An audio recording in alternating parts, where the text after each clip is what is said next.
Hello, this is Bala Krishnudu, lecturer in computer science.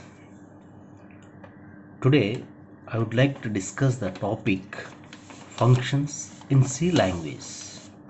Functions in C language. Before going to functions in C language, in general, a big program is with us. How to solve that program? In generally, if the program is very large or our problem is very large, we can divide our problem into sub problems and solve individually, and finally we can combine all solutions to give a main solution. That means our big problem solution will be get. It is in general. In the same way, if the program is a very big task, then we can divide our program can be divided into many number of subparts. This technique is called the functions. But it is in any programming language like C, C++, Java, .NET also. It's a normal word. It's called simply modular. So that's why function is also called modules.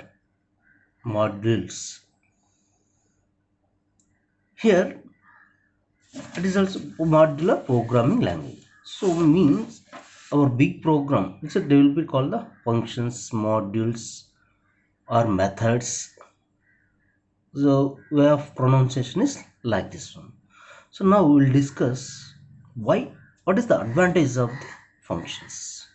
So main function is nothing but it is used for the reusability of the program. So if you the person, and also second one is the reduce the complexity of the program.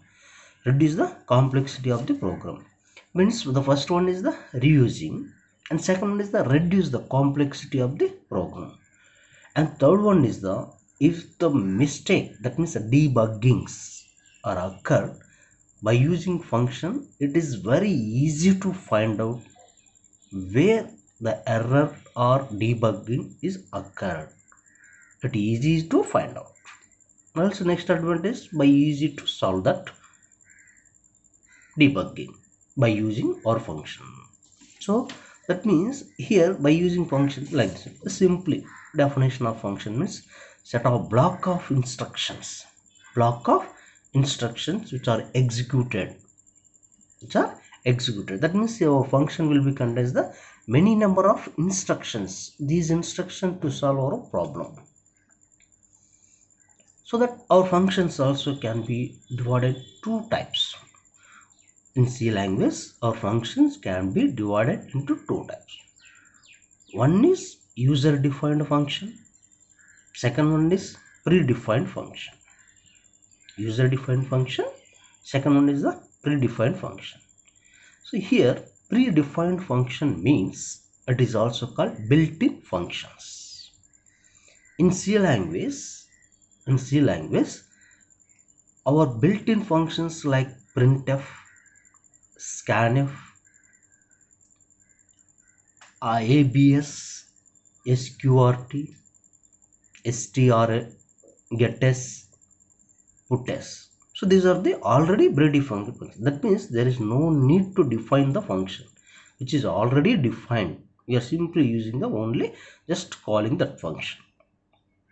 So that means if there is the printf, scanf, we are called those are the standard input output function like abs, sqrt. These are two functions which are under the mathematical functions. Gets, puts, these are under the string handling functions. So these type of functions are called predefined functions or built-in functions. But today our topic is functions, that means user defined functions. That means here user is created function. It gives own name. User can be defined the function. User also call that function. Those are means which are created by the user. So that is the just we are telling that what are the functions. This is the user defined functions. And one more thing, for example, now I will be taken this pen. What about this task? What is the purpose of this pen? For writing the pen. Is it right automatically?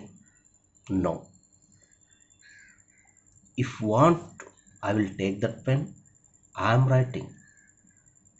I want that pen. I am writing that paper. So by using that one, without my hand, it's not possible. If it is right automatically, no. So if you don't use the my pen, if you don't, I'm using this pen. What is the use of pen? No use. In the same way, first of all, you first will define how it will be working. How it will be working. So this is the how it will be generated. What are the features? First it will be generated. After that, I will take that pen and writing. Means who are required. If you want required, you can take and use. But before that one, how it will be developed? And before that one, before developing, some people are thinking that there is a pen which is helping to this one. Some intimation. In the same way, a user can be created a function at the time also. What is the function purpose? What is the function purpose? How it will be working when we are calling that function? That means function. What is the function purpose? Then after that, how it will be working? Then after that, when it will be used? Means our function prototypes can be divided three parts. One is function declaration.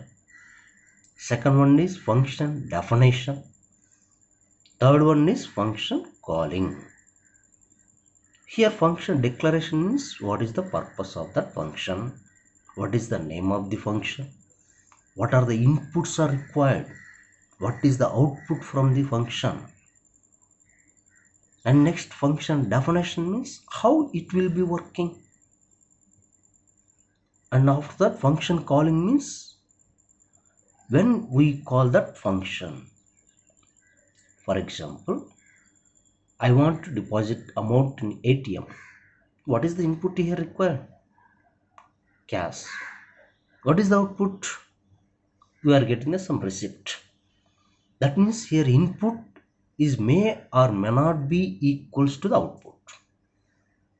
Input may or may not. That means what is our functional deposit? At the time of deposit, we can take the amount that will be deposited in the machine. What we are expecting? Just we are expecting a small message or printing. This is the output. The functionality is depositing. Input is the amount. Output is the some receipt. Let us some example another, that means withdraw.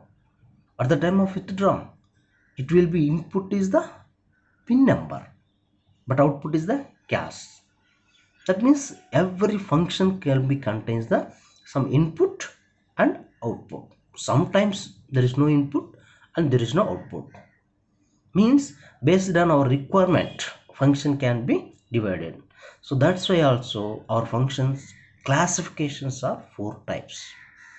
Number one, no input, no output. No input, no output. So simply that process generally called input means arguments. Output means return type. In our terminology, input is the arguments, output is the return type. So first thing is no input, no output, but my function is working. That classification is name is called no arguments, no return type. No arguments, no return type. And second one is no input, but I want return type. No input, but I want return type. That means no arguments but return type is available.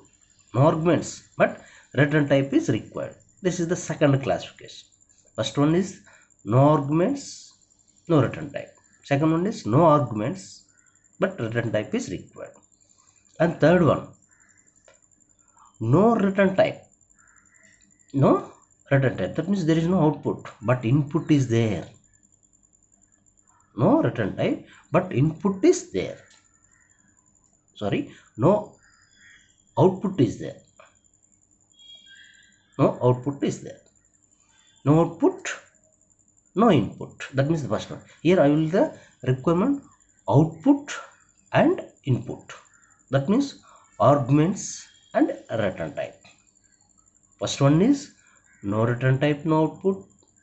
Sorry, no return type, no arguments. No return type, arguments. Here check third one is return type and arguments. Return type and arguments. And last classification, return type without arguments. Return type is available but no arguments are available. These four are the classification in our functions. So that means the first one is the no return type, no arguments. No return type, arguments. Return type and arguments. Last one, return type and no arguments. These are the functions classification.